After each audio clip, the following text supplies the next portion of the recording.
চোখের পলকে যেন সবকিছু ধ্বংস করে দিতে চাইছে এক সামুদ্রিক ঝড়। চারদিকে শুধু বাতাসের হাহাকার আর সমুদ্রের গর্জন।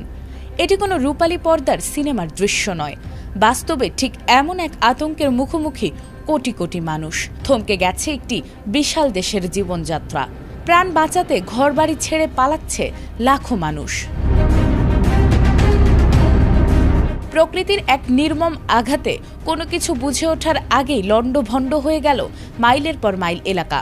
বাতাস আর পানির তীব্র তাণ্ডবে যুদ্ধক্ষেত্রে পরিণত হয়েছে চীনের পূর্ব উপকূল।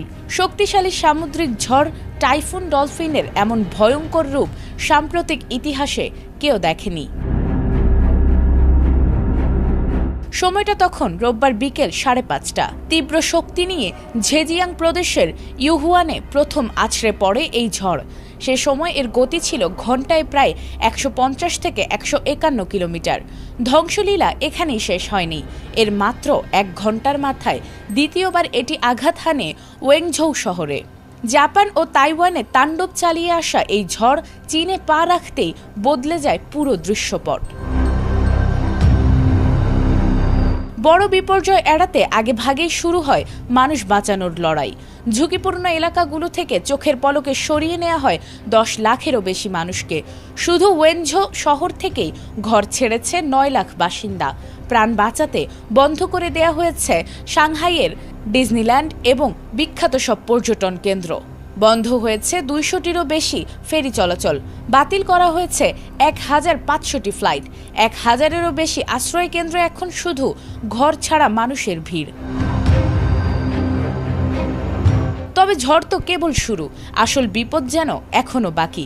আবহাওয়াবিদরা বলছেন, সোমবার সকালে টাইফুনটি কিছুটা দুর্বল হলেও দেশের ভেতরের দিকে ঢুকে এটি আরও বিপজ্জনক হয়ে উঠছে। ধীরগতির কারণে মেঘ জমে কোনো কোনো এলাকায় ইতিমধ্যে 300 মিলিমিটার বৃষ্টি হয়ে গেছে। আগামী 2-1 দিনে আরও কয়েকটি প্রদেশে 250 থেকে 500 মিলিমিটার পর্যন্ত রেকর্ড ভাঙা বৃষ্টির পূর্বাভাস দেওয়া হয়েছে।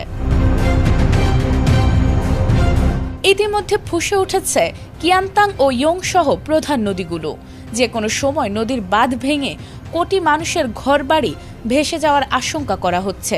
জারি করা হয়েছে সর্বোচ্চ রেড অ্যালার্ট। পাহাড়ি এলাকায় ধেয়ে আসছে বিপজ্জনক পাহাড়ি ঢল ও ভূমিধস। এই মহাবিপদ থেকে বাঁচতে এখন শুধু সময়ের সাথে লড়াই করছে লাখো মানুষ।